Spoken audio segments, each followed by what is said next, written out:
Kaixo eta ongi etorri aste berri batera, gaur iraiak 20 asteazkena da eta bi elkarrizketa izanen ditugu. Batetik Xabir Iriarte, Solas Laguneko dinamizatzailea da eta Solas Lagun programa berria aurkeztera etorriko da, eta handik norakoak kontatuko dizkigu, eta bestetik Mikel Larraza. ELA sindikatuko hezkuntzako kidea da, eta Nafarroako gobernuari aurpegiratu zion ELA sindikatuak Padebon zentroan, zehazki Lezkairuko ikastetxe berri horretan, eredurik ez eskaintzea edo eskaera horri gaizki iragartzea edo publizitatirik ez ematea. Eta honen inguruko liskarrak edo azken albisteak kontatuko dizkigu. Baina beti bezala elkarrizketak baino lehen goazen betiko dukiarekin.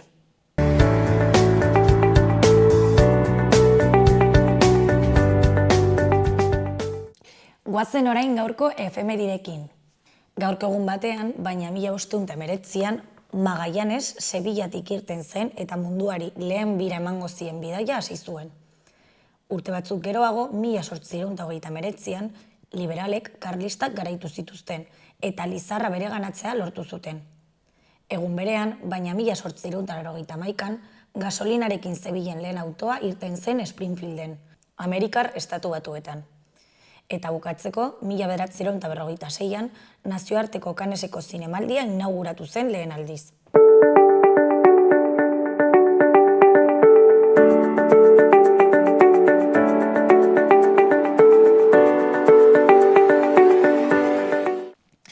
Ikusi dezagun gaurko egunkarieko azalek zer dioten.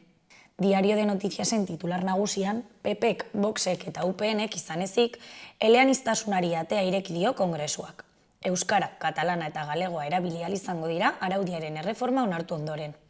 PSOEk katalana lehenesten du Europar Batasunean. Euskara baztertzen du eta EAJak Sánchez ohartarazi dio erabakiak ez duela inbestidura errazten. Argazki nagusian, Fernando Domínguez kontseilaria legebiltzarreko batzordean. Titularrean, Osasunak aparteko lanaldien plan bat ezarriko du itxaron zerrendak murrizteko. Domínguezek lehen hezkuntzako taldei autonomia gehiago emateren alde egin du. Pribaturako eskubidea mantenduko du beharrezkoa denean. Eskuineko albistetan batetik hezkuntzak doakotasuna osatu nahi du aurrezkuntzan. Sailak eskola uztearen tasa jaitsi nahi du. Bestetik, kotizazioaren zenbaketa berria urriaren batean jarriko da indarrean. Pentsioa kalkulatzean lanaldi partzialak osotzat zenbatuko dira. Jarraian, 4 zebrabide berri Sanduzelai auzoko biribilgunean. Bukatzeko, emakumezkoen hautaketak eztabaidarako abonatuta jarraitzen du. Jokalariak euren borondatearen aurka joaten dira kontzentraziora. Diario de Navarrako titular nagusian, Osasuna aparteko orduei eta bideratzei tira egingo die itxaron zerrendak jaisteko. Domínguez sailburuak aitortu du datu historikoak eta onartezinak direla. Argazki nagusian, Misa Rodríguez eta haien atzetik Atenea del Castillo eta Montse Tome selekzionatzailea, Valentziako kontzentraziora iristen. Titularrean, jokalariak behartuta joaten dira. Aurpegi luzeak futbol selekzioaren etorreran Olibako kontzentrazio surrealista batera. Eskuinean batetik hizkuntzako ofizialek bitan zaritutako kongresua tenkatzen dute. Voxek osoko bilkura utzi eta itzulpenaren pinganilloak Pedro Sánchezen esarlekuan utzi zituen. Bestetik, 3 espainiarretatik 2 amnistia eta referenduma arbuiatzen dituzte. DYM institutuak egindako inkesta baten arabera, boto emaile sozialista gehienak ere aurka daude. Bukatzeko UPNek eskua luzatu dio hezkuntza kontseilariari pai defendatzeko. Erregionalistek fronte komun bat egin nahi dute abertzaleen erasoen aurrean. Garako titularrean, hizkuntzako ofizialen aurrerapena Madrilen eta galga Europar Batasunean. Espainiako kongresuak argi berdea eman zion atzo behe ganberan euskaraz, katalanez eta galegoz hitz egiteko aukera emango duen lege aldaketarako tramiteen hasierari. Argazki nagusian, Deustuko bizilagunak zuhaitz mozketaren kontra. Mobilizazio baketsua egin zuten atzo Bilboko Deustu auzoko bizilagunek. Udalak martxan jarritako zuhaitz mozketa salatzeko. Ezkerrean, eskalandiko erasoa Azerbaijanen Nagorno-Karabajen aurka, non hainbat hiri bombardatu zituen eta bertatik fronte batzuetatik aurrera egiten du. Behan, Antonio Guterres klima ekintzan eragiteko eta sinesgarritasuna lortzeko bideak bilatzen ari da. Alboan, Eudelen batzar nagusia, hurbiltasun handiagoren eta adostasunaren aldeko apustua nabarmenduta. Politikan, Ortuzarrek eta Anduezak bizirik mantentzen dute behar diren bi sigla politikoaren sugarra. Bukatzeko, Patxi Zubizarreta Haur eta Gazte Literaturako Espainiako Sari Nazionala 2023, Zerria Lagnagatik. Berrian, titular nagusian, Bruselak atzeratu egin du euskararen ofizialtasunari buruzko erabakia. Europar Batasunak denbora gehiago eskatu du euskaraz, katalanaz eta galegoaz deliberatzeko. Espainiak katalanaren aitortza lehenetsiko du. Euskalgintzaren kontseiluak atsekabea agertu du. Argazki nagusian, Mertxe Aizpurua izan zen atzo euskaraz mintzatu zen lehen diputatua. Tituluan, Euskaraz Espainiako Kongresuan. Diputatuak hizkuntza minorizatuetan mintzatu ahal izan dira, aurrerantzean hori baimenduko duen araudia aldatzeko bilkuran. Euskaldunek Euskal Herrian bertan dituzten trabak salatu dituzte EH Bilduko eta EAJko ordezkariek. Behan, Immaculada Mujika Floresek aldarte eguneko arduradunak dio LGTBI pertsonen arteko indarkeria, genero indarkeria kontsideratu beharko litzatekela. Alboan, Azerbaijanek erasoaldi bat hasi du Karabak garaian, Suetena ezarri eta 3 urtera. Jarraian, Patxi Zubizarretak irabazi du Espainiako Haur eta Gazte Literatura saria Zerria Lagnagatik. Kirolean, Aritze Lustondo Realeko jokalariaren hitzetan, txapeldunen liga zale moduan bizi izan du eta privilegiatu bat dela zelaian ere biziko duelako gehitzen du. Bukatzeko, udalgintza feminista bat aldarrikatu du Ester Apraiz, Eudeleko presidenteak. Amaitzeko Euskal Herri Irratiko berri nagusian, biribilguneari irtenbide integrala eman diezaiotela eskatu dute. Zirkulazio argien festa dirudi biribilguneak orain. Sanduzzelai auzoan bizilagunek bisita izan dute.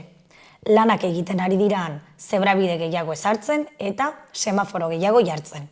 Iruñeko udaleko presidentzia batzordeko ordezkari politikoak joan dira lanak bertatik bertara ikustera. Eta protestekin egin dute topo.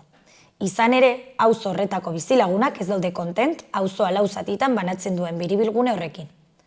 Honen harira, beste berrian, Sanduzelaiko biribilguneko mugikortasun arazoa konpontzeko 4 zebrabide jarri dituzte. Epe laburrerako irtenbidea aurkeztu du udalak, baina bizilagunek konponbide integrala eskatzen jarraituko dute. Bukatzeko, gure zirkuak 9 emanaldi eginen ditu Tafallan. Sarrerak dagoeneko salgai daude. Irailaren 22tik urriaren 9 eginen dituzten saiotarako.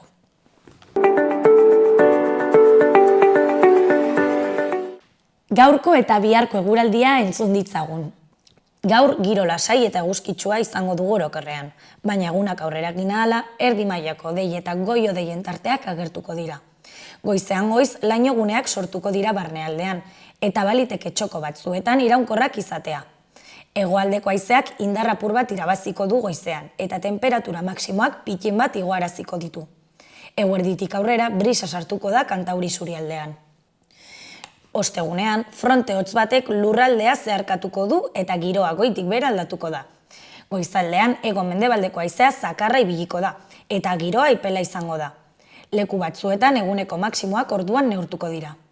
Temperatura minimoak aldiz, zonalde askotan azken orduetan izango dira. Egunaren erdialdeko orduetan, temperatura ez da 20-22 gradutik pasatuko. Lehen orduetatik aurrera, zerua estalita geratuko da, eta euritara joko du. Ia denean egingo du euria, baina Kantauri isurialdean ugariagoa izango da. Haizeak ipar-mendebaldera egingo du goizean, bolada gogorrekin kostaldean.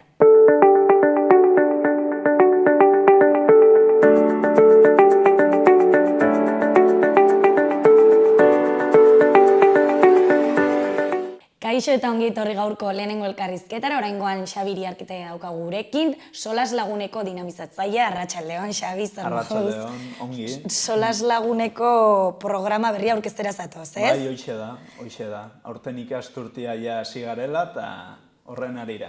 Eta oraindik epea irekita duzu, ez? Bai, izen emate epea izaten da gutxi gora bera iraila urri arte eta bigarren izen emate epea urtarrilan, baina guk irekia mantentzen dugu urte guztien zehar. Eta konta iguzu pixkat zer da Solas Lagun? Solas Lagun da topaguneak eta bertzeragile batzuk bultzatzen duten egitasmo bat, parte hartzen dula mintza praktikan, eta Solas Lagunen kasuan da Baztan Bidasoako eskualdean, eta bere helburua da pixko bat euskara ikasten aikiren pertsonei aukera ematea euskara praktikatzeko gune bat eskainiz, gune seguru eta goxo bat, non hor ongi praktikatu eta lasai eder ibiltzen aldiren. Beraz, eskualdeen arabera denez, Solas Lagun ze eskualdetan zentratzen da? Malerreka, Baztan eta Bortzirin. Eta gero imaginatzen dut hemen Iruña aldean, Donostia aldean eta beste izen batzuk daudela, ez? Bai, eskualdin arabera egitasmoan izena, nahiz eta oinarri berdinak izan aldatzen da. Iruñerrian adibidez mintza lagun izaten da, Donostia aldean baita mintzakide, aldatzen joaten da eskualdin arabera, eta euskalkin arabera. Eta zurekin noiz nahi, non nahi leloa erabiltzen duzu, zer adierazi nahi duzu lelo honekin? Lelo horren helburua da pixko bat Solas Lagunek eta mintza praktikaren helburua dena, ez? Euskara praktikatzeko edozein espazio, edozein ekintza eginez, eta edozein momentutan, ez? Aukera oso politia izaten aldela, euskaraz praktikatzeko eta euskara sustatzeko. Eta noiz hasi zen Solas Lagun hau, zenbatgarren edizioa edo ikasturtea da hau? Mintza praktikak joan den urtean bete zituen 30 urte. Donostian hasi zen, eta egia da Solas Lagunen kasu zehatzan, ez dakit zehazki ze urteetan, pixko bat beranduago hasi zen, baina mintza praktika orokorrean 30 urte eramaten ditu. Eta zertan datza mintza praktika hori? Solas Lagunek eskaintzen duena da pixko bat taldeka, 6 bat lagunen inguruko taldeka, astean behin ordu betez elkartzea, taldeak erabakitzen du non, ze ordutan, segunetan dena, eta helburua da ordu betez euskeraz praktikatzea, ahozkoa praktikatzea, ez? Eta helburua da gune seguru eta goxo bat eskaintzea. Lasaiago eta hobe praktikatzeko. Gero ikasturte horretaz aparte beste hainbat gauza eskaintzen dituzu, ez? Bai, adibidez, normalena izaten da astean zehar ordu betez elkartzea, baina gero baita asteburuetan egiten ditugu ekintza osagarriak edo baita ekintza bereiziak izaten aldirela irtera batzuk nolabait parte hartzaileei eskaintzeko beste parte hartzaile batzukin elkartzeko eta baita nolabait mintza praktika haien asteko ordu hortatik kanpo eramateko. Askotan hori izaten dela zailena, ze igual klase moduko hortan bai, euskaraz eta solastatzen kire, baina gero hortik kanpo ez. Eta pixko bat da barrera horiek hausteko modua. Zenbat talde dira aurten? Aurten, momentuz, joan den urteko datuekin, zeizen emateekin eta gaude orain, 10 talde ziren, eta denen artin 50 lagun eskualdean, eta oso ongi, ze joan ginen poliki talde berriak sortzen, baita talde mota berriak sortzen ere, ze orain arte bagenitun ika laguna, dela ika ikasi eta praktikatzeko, eta Solas Laguna, baina orain ere hasi ginen beran guraso lagun talde batekin. Dinamika dela pixko bat desberdina, kasu honetan gurasoak eta aurrak elkartzen. Pixko bat haien arteko euskara sustatzeko. Hori galdetu behar nizun zeren, arabera egiten dituzu edo sortzen dituzu talde horiek? Taldeak aurten gainera ere, beste talde mota berri bat eskaintzen hasiko gara, modu proba piloto baten gisa bezala, baina momentuz baditugu Solas Laguna, dela orokorrean euskara praktikatzeko, ika laguna, ika praktikatzeko, guraso laguna bertan elkartzen kirela guraso eta semeak, euskalki laguna ere izan genuen, gehiago oinarritzen dela euskalkian, hori nik uste gure kasuan Solas Lagunekin haunitz lotzen dela, eta orain atera dugun berria edo proba pilotoan dagona da Uler Laguna. Dela euskara mailan nahiko ez duten pertsonek adibidez solas lagunen parte hartzeko, eskaini alternatiba bat, ez? Eta pixko bat, euskaratze prozesu horretan laguntzeko. Eta ze profil motatako jendea joaten da normalen talde horietara? Nik uste gure kasuan solas lagunen orokorrean izaten dela inguruko jendea, euskeraz ulertzen duela, baina agian izan zuten heziketagatik edo ez zuten aukerik izan euskera ikasteko, eta euskera ikasten hasi direla adibidez euskaltegian, eta nolabait ikasketa prozesu hori osatzeko, solas lagunera etortzen dire, gehiago kasu honetan ahozkoa praktikatzeko. Eta nola da egun bat solas lagunez? Zer egiten duzu egun batean? Talde bakoitzak erabakitzen du ordu hortan non elkartu eta zer egin. Baitire taldik kafe bat hartzeko, gelditzen kirena, bertze batzuk poteatzeko, eta pintxo pote batean elkartzen kirela, eta beste batzutan ere igual mendira joan edo talde bakoitzak aukeratzen du. Eta leiloaren arabera ere pixko bat nabarmendu nahi genuen hori, talde bakoitzak erabakitzen du zertan ibili eta zer egin, eta aukera pila bat daudela. Beraz, bakarrik da praktikoa, ez duzu eskaintzen klase teorikorik, ez? Ez. Eta gainera ere, ez dago irakasle bat taldetan, ez? Taldeak separatzen ditugu bi perfiletan, bat dela bidelaria, nolabait euskera ikasi nahi duena edo praktikatu nahi duena, eta gero bidelaguna. Bidelaguna dela euskaldun zaharra, kasu honetan, pixko bat taldea dinamizatu eta laguntzeko dagona. Beraz, ikasturtea hasi berri da, ez? Bestakin noiz hasi zen? Iraian hasi ginen, komunikazio kanpainarekin eta ekaina bitarte egonen gara. Eta ikasturteaz aparte badago ere ospatzen duzuen mintza eguna, ez? Bai. Mintza eguna da pixko bat besta bat, mintza praktikan ingurun eta ospatzeko. Agitz polita da elkartzen gara Euskal Herri guztiko mintza praktikako kide guztiak, ez? Eta bertan euskalki aniztasuna, baita pertsona desberdinak, ez? Eta oso polita da ikustea, ez? Giro hori euskaraz ikasi nahi dutenena eta oso berexia izaten da. Nabaritzen duzu hasieran joaten den jendea, ez dakit, ez dela trebetasuna solasten edo urduri dagola eta gero 9 hilabete horretan zehar aldaketa bat dagola? Bai, ze askotan ere pasatzen dena da, beldurra izaten dugula gaizki solastera edo ez, segun zeinekin gauden, konplejo batzuk ditugula eta solas lagunek nolabait ere hori hautsi nahi du, ez? Talde txikiak izaten kire gehien bat berotasun eta goxotasun hori transmititzeko, eta orduan poliki bai ikusten dela trebetasuna lortzen joaten kirela eta baita lasaiago eta gusturago daudela euskeraz solasen. Gainera doakoa da, ez? Bai. Noiz behinke igual ekintza osagarri baten bat egiten badugu igual irtera bat ez dakit. Nostira, batzutan bazkari edo bai ordaindu beharra dela, baina bertzela doakoa da, bai. Eta gero ikasturteaz aparte antolatzen duzu zerbait udan adibidez?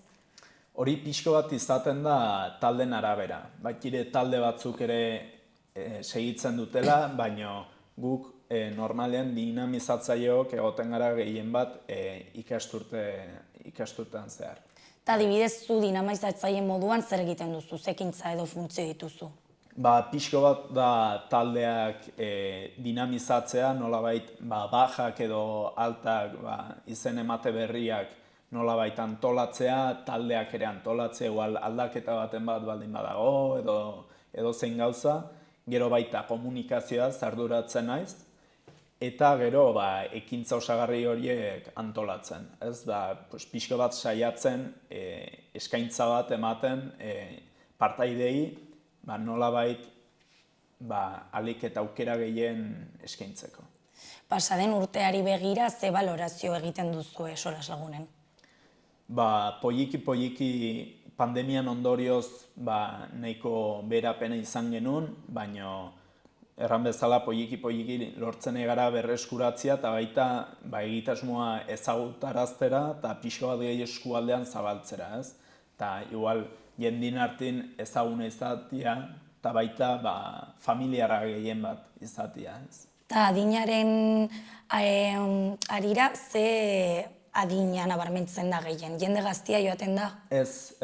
Egia da jende gaztia justun ez dugula, eta gehien bat dela igual adin gehiago duen jendia, baina nik uste hor ere erlazioa badela gazteok igual aukera izan dugulakoz euskaraz ikasteko eta euskaraz badakigulako.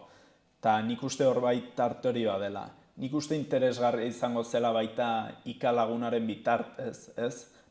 Ika ez galtzeko, pixkot zabaltzia gazten artean. Saiatuko gara, baina ikusiko da. Zergatik parte hartu solas lagunen?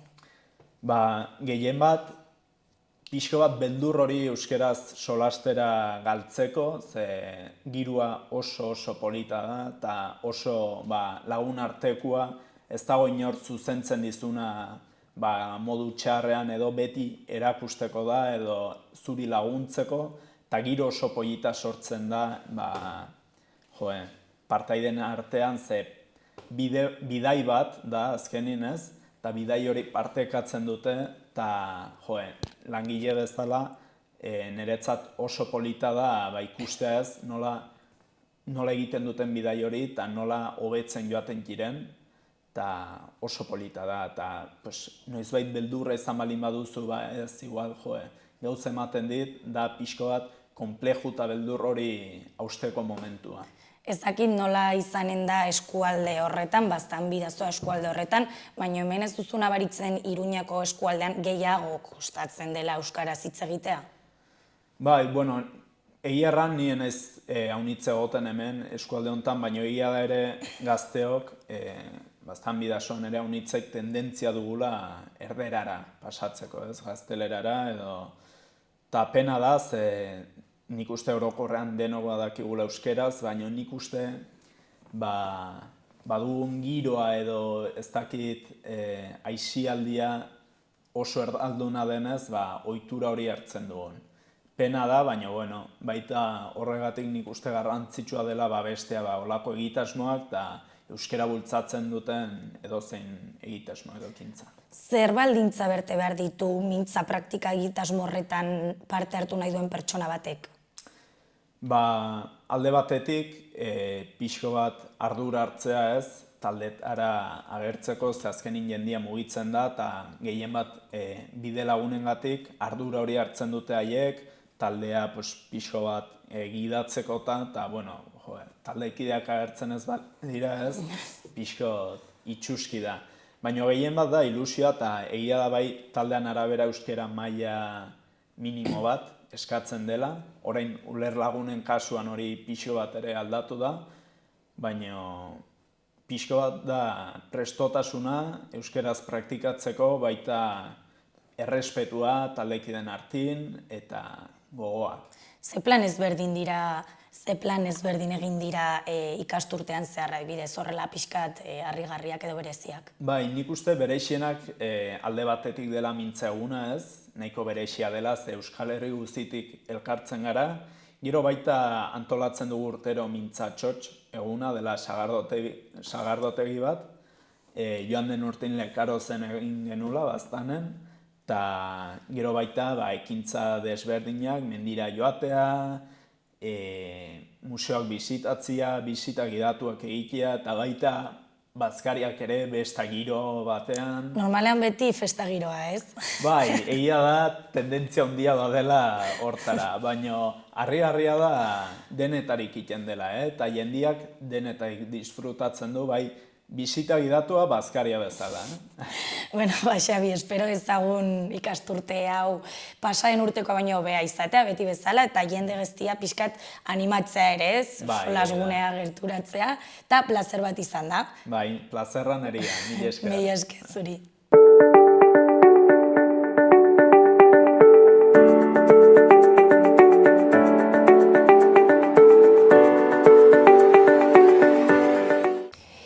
Iruñeko azken albisteak entzun ditzagun. Batetik amaitu dira Sanduzelai biribilgunearen inguruan oinezkoen joan etorria errazteko zebrabide berrien obrak. Lehendakaritzako batzordeak obrak bisitatu ditu eta epe laburrerako irtenbidea dira, auzotarrek zonaldea hobetzeko egiten duten eskariaren aurrean. Sanduzelaiko biribilgunearen inguruan diseinatutako 4 zebrabide semaforizatu berriak martxan jarrik dira jada, ingurune horretan oinezkoentzako iristagarritasuna hobetzeko helburuarekin. Azpiegitura horiei esker, auzotarrak auzotik mugitu ahal izango dira lurpeko pasabidea zeharkatu behar izan gabe. Eta epe laburreko irtenbidea izango da herritarrek ingurunea erraberritzeko egiten duten eskariaren aurrean. Iruñeko udaleko lehendakaritza batzordeko kideek zonaldea bisitatu dute gaur goizean udal jarduketen emaitzak ezagutzeko. Zehazki oinezkoen 4 pasabide bikoitz semaforizatu egin dira hiriko trafiko dentsitate handiko bide batean. Nafarroa etorbidean, oinezkoen zirkulazioa arautzeko. Gainera beste 2 pasabide bikoitz eraiki dira Sanduzelai hiribidean elkargunean. Bestetik, irailaren 30ean, Gazteriaren etxean egingo den K-pop lehiaketaren 3. ediziorako izena emateko epea zabalik dago. 12 eta 30 urte bitarteko gazteek osatu behar dituzte dantzataldeak eta 4 minutuko koreografia egingo dute zuzenean. Irailaren 28 arte zabalik egongo da Gazteriaren etxeko K-pop lehiaketaren 3. edizioan. Izen emateak doakoak dira eta etxean bertan eskuragarri dagoen formulario baten bidez egin ahal izango dira. Gainera MP3 formatuan, taularatu nahi duten koreografiaren musika aurkeztu beharko da, gehienez ere 4 minutuko piezak. Eta amaitzeko zabalik dago ere, Iruñeko udalak bultzatzen duen 3. ekintza klimatikoko taldean izena emateko epea. Saioak eta bisitak urrutik maiatzera, urrutik. Eta amaitzeko ere, zabalik dago Iruñeko udalak bultzatzen duen 3. ekintza klimatikoko taldean izena emateko epea. Saioak eta bisitak urritik maiatzera bitartean egingo dira, asteazken batean, 6-etatik 8-tara, ingurumen hezkuntzako museoan. Ingurumen krisiaren inguruko interesa duten pertsonei zuzendutako foroa da, eta bertan gogo eta eginen dute emozioak, kezkak eta ekintza proposamenak partekatu ahal izango dira. Bai individualak, bai kolektiboak. Eta ekimen honen 3. edizioa da, eta 25 plaza inguru dituena, eta urria eta maiatza bitartean hileroko maiztasuna mantentzen duena. Izen ematea lehen aipatu bezala doakoa da eta bakarra. Gartik aurrera 010 edo 948 420 100 telefonoetan egin daiteke, Iruñetik kanpo deituz gero.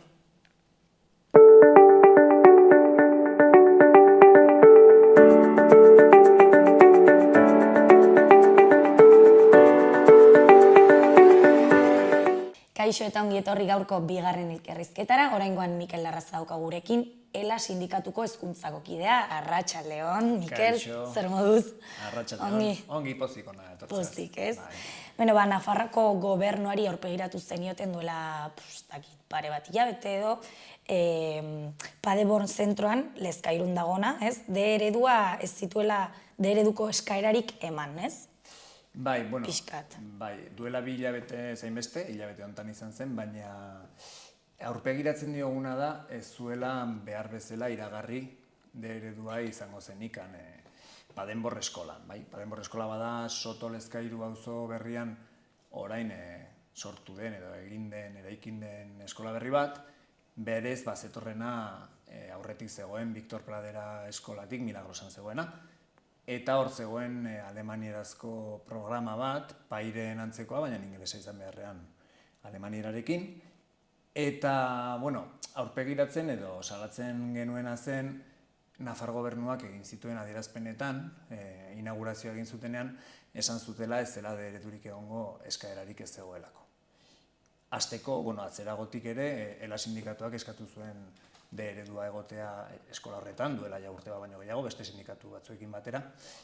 Eta zitzaiguna zintzoa iruditzen zen Nafar gobernuak egin zuen adierazpen hori. Zergatik, Soto Lezkairu auzo berri horretan badagoelako eskaera hori edo behar hori. Hori ziurtatzeko argi dagoena da 3 urteko geletan, gela horietan, izena eman dutela Irulegi eskolan, Mutiloa herrian dagoena. 10 ikaslek, Mendigoiti eskolan ere badagoela Mendiorrin, beste hainbeste, eta gainera geratu zirela 3 ikasle, hor Padenborren eskolan, izena eman zutenak hor, eta horri heltzen zion Nafar gobernuak esateko ez dela eredurik egongo, bai? 3 eskaera bakarrik egon zirelako. Badakigu ere 3 ikasle horietatik, gutxienez bat, bidali zutela hegoalde ikastolara, badagoela, distantzia askoz ere luzeagora, eta horrek demostratzen du eskaera edo beharra zegoela, naiz eta Nafar gobernuak kontrakoa esan. Gainera egiten dutena, gure ustez da aspaldidanik salatu ditugun gehiegizko ikasleen ratioak, 25 ume gela bakoitzeko 3 urteko aurretaz ari garenean gainera, gehiegizkoa direla, baina ez hori bakarrik naiz eta gehiegizkoak izan, egiten dutena da ratio horiek edo gela horiek gainezka bete, 25 arte, adibidez Irulegi eskolaren kasuan, eta ez balin bazuten Sotolezka 3ko ikastetxean beste lerro bat ireki behar, gutxienez egin zezaketena zen ondoen edo hurbilen dagoen eskola horretan beste lerro bat ireki. 25 eta 25 egon barin bat zeuden, beste 3 sartu, eta orduan izango genituzke 3 gela, ez dakit 16 umerekin edo 17rekin, eta ez familien azkenean erosotasunaren kontra ikasle horiek beste leku batzuetara bidali. Gauza da pertsona horiek ez, daudenak orain Irulegin edo Hegoalden edo Mendigoitin ez, esan duzuna, ez zirela, konturatu zirela matrikula ireki zen epean, ez? Bai, gauza da, gaizki edo behar bezala iragarri ezela esaten dugunean demostratuta dago eta argi eta garbi, adibidez eskola guztietan egiten dira aurre matrikulazio garaia baino lehenago, egiten dira ate irekien egunak edo familiek edo ezagutzeko nolakoak izango diren euren seme-alabentzako ikastetxe horiek.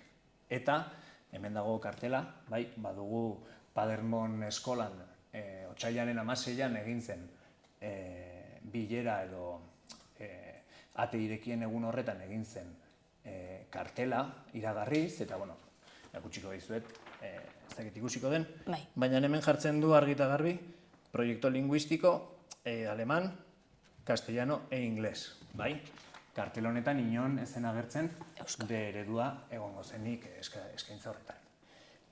Ze gertatzen da, zu familia balin bazara, seme-alabak eraman behar balin badituzu, eskola batera 9 urte gutxi gora bera hor egoteko, eta esaten badizute hau bilera batean, zu hasten zara beste irtenbide batzu bilatzen. Orduan, logikoa den bezala, familia askok aukeratu zuten edo Irulegi eskola Mutiloan, Mendillorri edo beste batzuk.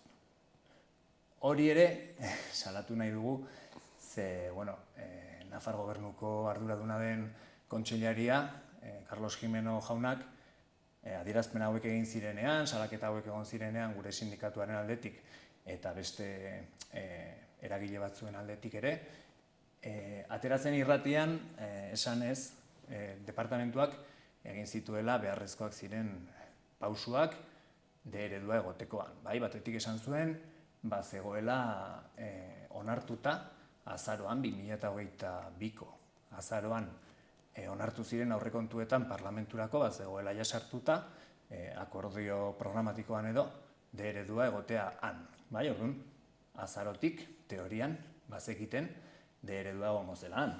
Gero, aipatzen du ere bere erantzunean, duela aste bat egindakoa, atera zuela ere Hezkuntza Departamentuak, agindu foral bat, foru agindu bat, esaten zuena beste eskola batzuen artean, ze ereduak egongo ziren eskola bakoitzean. Otsailaren 13ko data dauka, egia da argitaratu zela otsailaren 23an, uste dut, eta egia da hori argitaratua dago, baina ze gertatzen da, aipatu dizudan bilera honetan, ate irekien egun horretan, hori 16an egin zen. Beraz, eskolak jakin beharko luke de eredua egon marzuelan. Eta ez hori bakarrik, gero, aipatzen du berak ere, Jimeno kontseilariak, egia dela ere, iragarri zuela. Bai, iragarri zuela eredua egongo zela. Iragarri zuen, martxoaren 6an, bazela, matrikulazioa egiteko lehenengo egunean, bai, eta bakarrik zituzten 5 egun edo matrikula egiteko.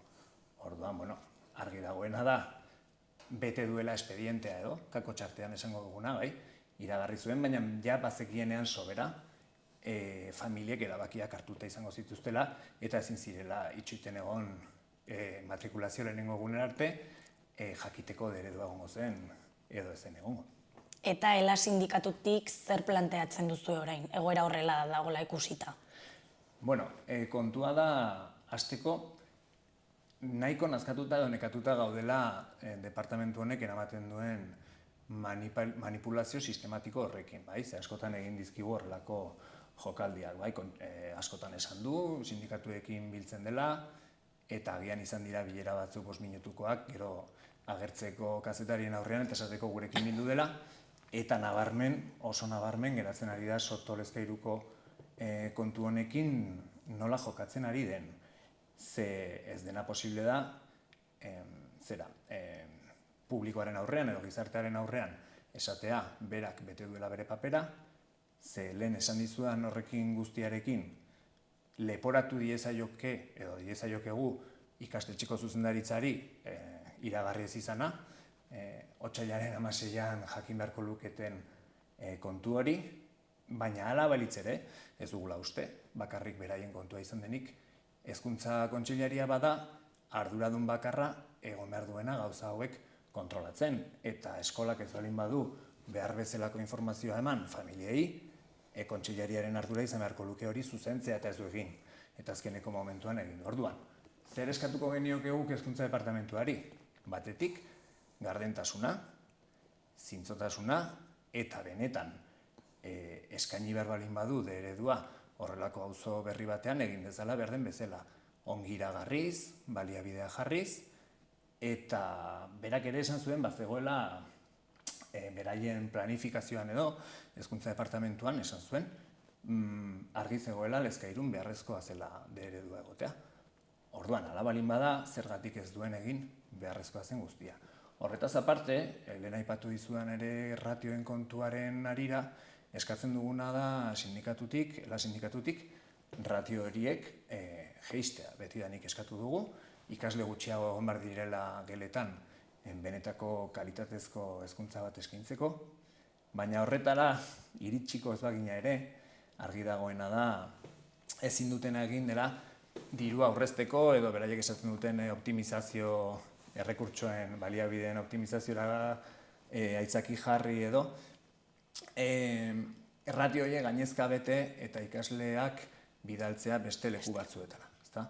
Egin behar dena da, beste gela bat ireki behar baduzu, noski, irakasle gehiago behar dira, baina arreta asko zobea izango da.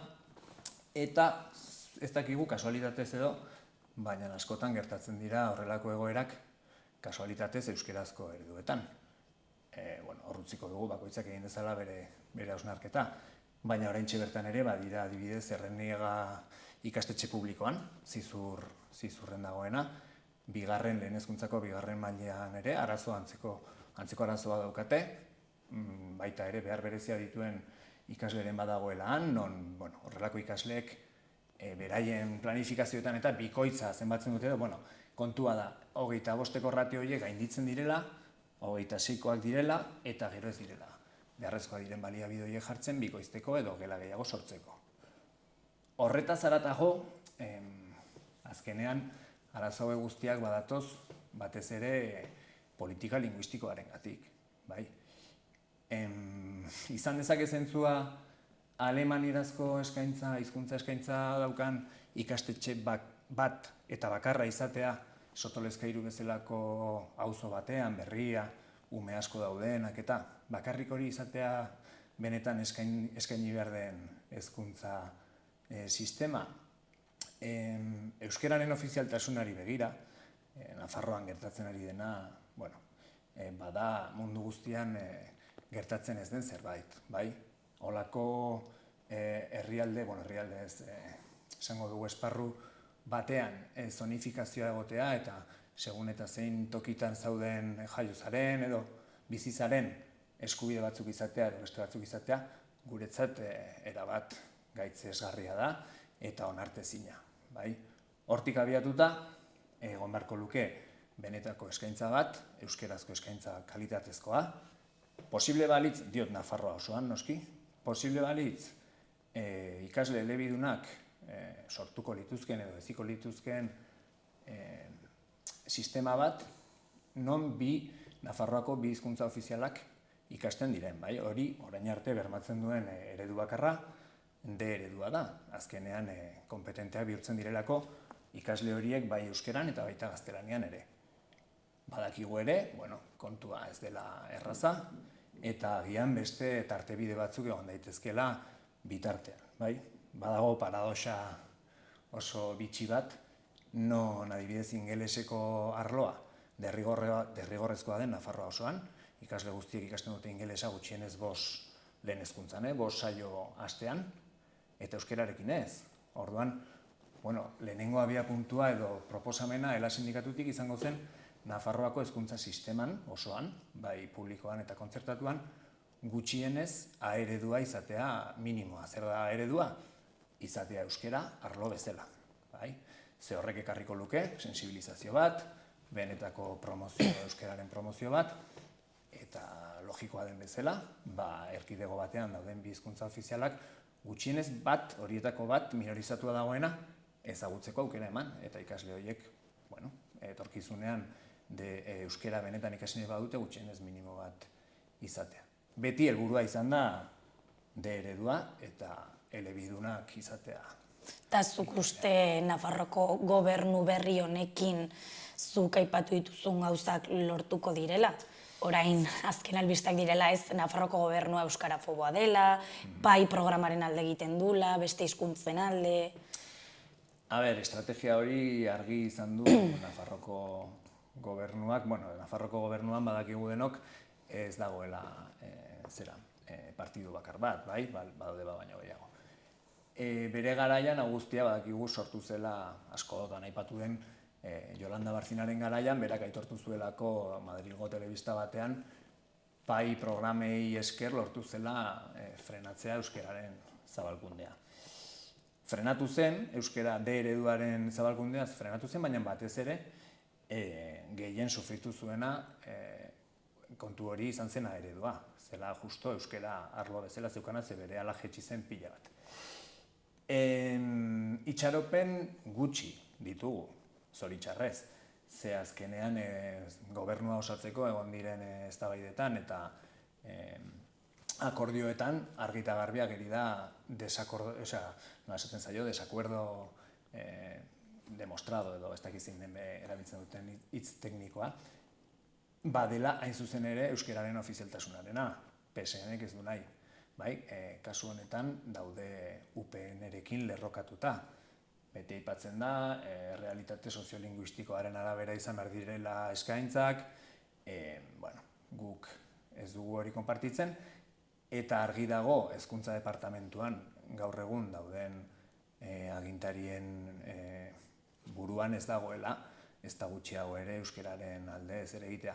Bitartean saiatzen dira, noski, beraien sozioak edo bazkidea diren Geroa Bairekin eta Podemos Aldugurekin nolabait itxura mantentzeko, ezin dituzten ez gauzak gainargi esan, egite dituzte Padenborn eskolan gertatu diren bezalako jokaldiak, ez?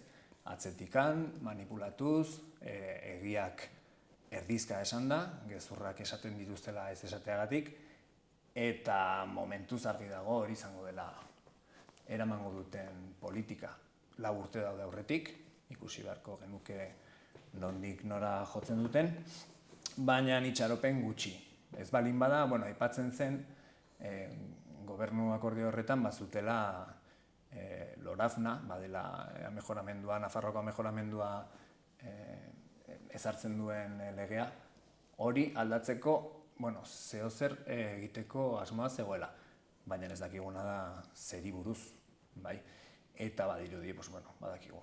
Nafarroan, euskeraren afera badela erabat kuestion de estado, esaten dena, eta botu asko dituztela, hor jokoan, seguraski, Eta pena bada nahastea politika hizkuntzarekin, ze askoz ere, guretzat askoz ere logikoagoa izango zen, holako probintzia batean edo erkidego batean bizi garen herritar guztiok izatea gutxienez euskara ikasteko aukera, ez bakarrik aukera, baizik eta ziurtatuta izatea gutxieneko ezagutza bat, eta ja, bi hizkuntza kontrolatzea eta ikastea ziurtatuta izatea izango zen guretzat logikoena, baina ez dugula ezer esaten estatuko beste dozein lekutan egiten ez dena.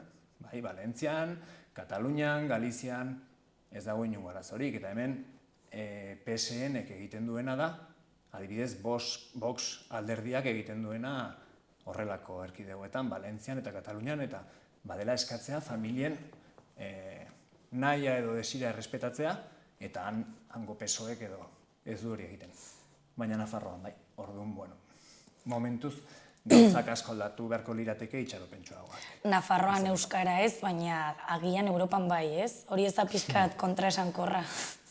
Bai, noski dela kontraesankorra, eta bueno, atzokoan ikusi zen ere Espainiako parlamentuan euskeraz hitz egin daitekela, egia da Nafarroko parlamentuan ere hitz egin daitekela, ez? Baina gakoa hor dago, gakoa zonifikazioan dago. Eta horrek, ez dakit guretzat eta jende askorentzat Nafarroan, iraungitze data izan beharko luke, ez dakiguna da noiz arte izango den horrela. Baina berriz ere jarriko dut mahai gainean, ez? Izatea programa batzuk, non, bueno, hau ez dut esan, baina adibidez gertatu zen, Nafarroan lehen, eta badaude ikastetxe batzuk, baina uste Nafarroan bakarrik direla 3.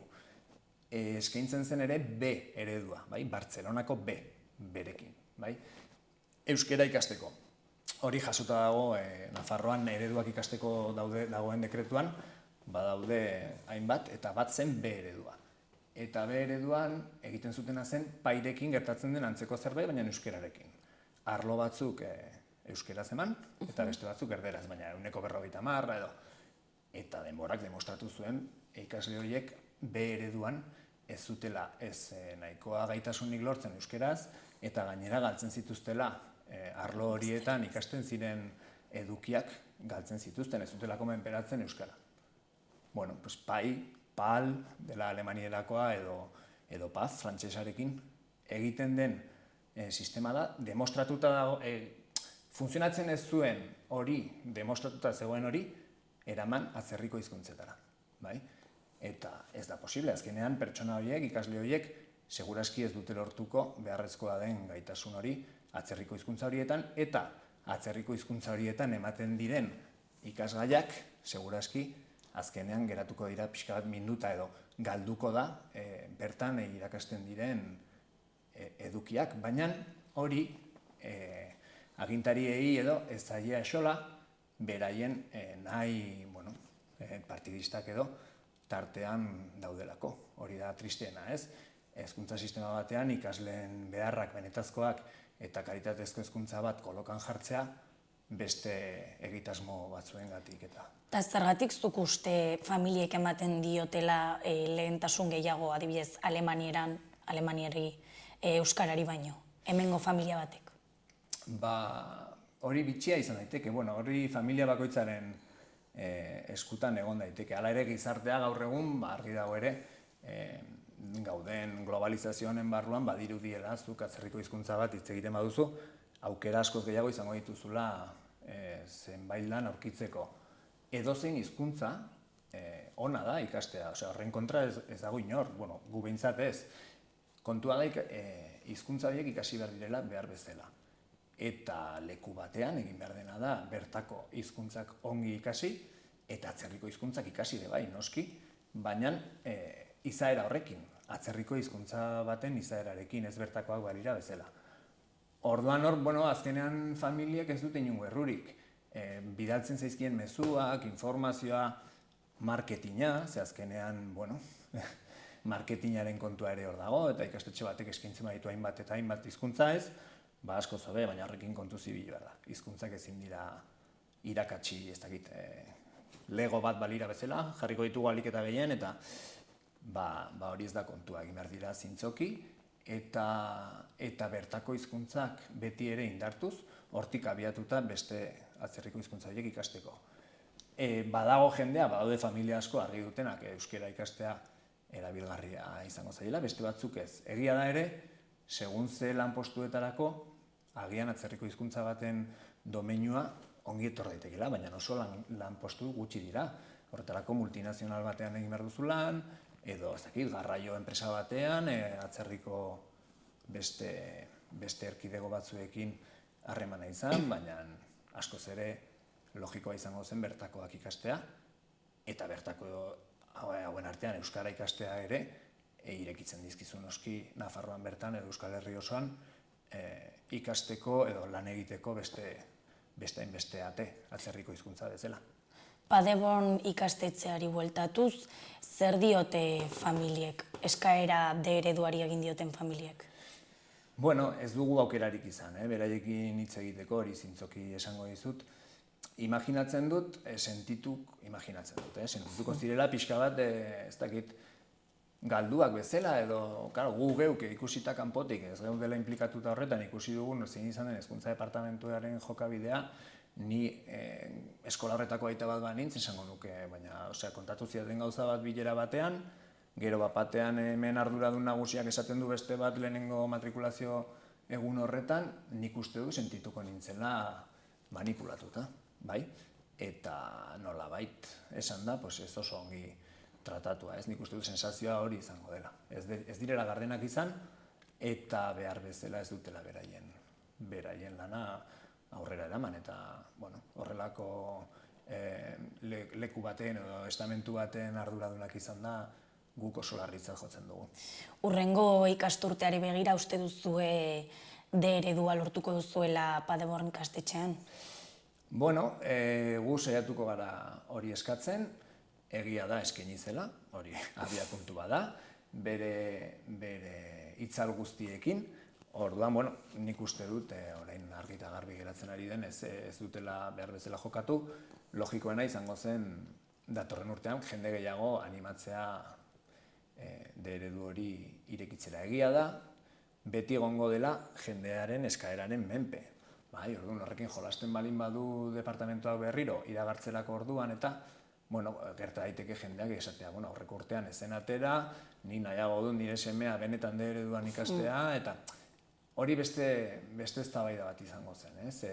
Benetan egokiena den hizkuntza bat ikasteko murgiltze eredu batean izatea ere eskola batean dagoena ere alemaniera eta horrelako programa bat. Ela sindikatutik beti berriro bueltatzen naiz lehengora salatu dugu programa horiek ez hizkuntzak ikasteko, baizik eta hizkuntza horietan ikasteko programa horiek, en ingles, en francés, en aleman, azkenean direla artefakto bat euskararen kontra joateko, frenatzeko, eta benetan ez direla lortzen espero zitezkeen edo gaitasun horiek hizkuntza horietan, eta gero galera ekartzen dutela beste ikasgai horien edukietan. Orduan, ez dakit. Nik ere ulertzen ditut familiak, ez? Zuk ikusten duzu zer gertatu den gaur egun D eredu horrekin. Datorren ikasturtean animatuko zinateke olako nahaste borraste batean sartzeko zure seme-alaba, ez dakit zer esan. Baina, argi dagoena da, beharra badagoela, auzo horretan, D ereduko ikaskuntza edo hezkuntza eskaintzeko, eta hala izan beharko lukela, ikusiko dugu. Edo agian aurrerago beste ikastetxe bat sortu ez, bakarrik D ereduarekin, edo... Bai, kontua, ez dakit, horre ere egoten da eztabaida, ea zer den hori. Orduan horretan ez gara sartuko eta gainera ez dugu zertan horretan sartu behar. Baina argi dagoena da ezin dena onartu dela hori. Benetan, eskaera bat balin badago, behar bat balin badago, izatea hezkuntza horren arduradun nagusienak, ez dut pertsonalizatu nahi, Jimeno jaunarengan, baizik eta PSN-ko gobernuak dauka hezkuntza departamentuko ardura, izatea pertsona horiek hain zuzen ere trabak eta zailtasuna jartzen dituztenak hori ez da bidezkoa. Orduan eskatzen duguna da, gardentasuna, familiak zaintzea eta benetan informazioa mahai gainean jartzea eta ez ibiltzea gauzak izkutatzen, espedientea betetzen bete behar dudalako eta bitartean jendean gainatzen, ze kartelean ikusi duzuen bezala, ez zen iragarri, naiz eta gero kontseilaria atera esanez, iragarri zela, gainera azarotik balin bazekien, eredua egongo zela, zergatik ezen eskola horretan eskaini ate irekien egunean, eta baita otsaileko dekretu horren barruan, eta bar. Argi eta garbi geratu da, ez dela gardena, eta gainera bere erantzunetan, ez dakit, gezurrak edo egi erdiak esan dituela. Bueno, Mikelelak dioena argi geratu da, ez? Uste dugu. Plazer bat izan da zu hemen izatea eta euskarari gutxienez ahotsa ematea. Hori eskertzekoa da. Eta mila esker etortzeagatik eta beste batera arte. Osongi, mila esker zuei. Mila esker.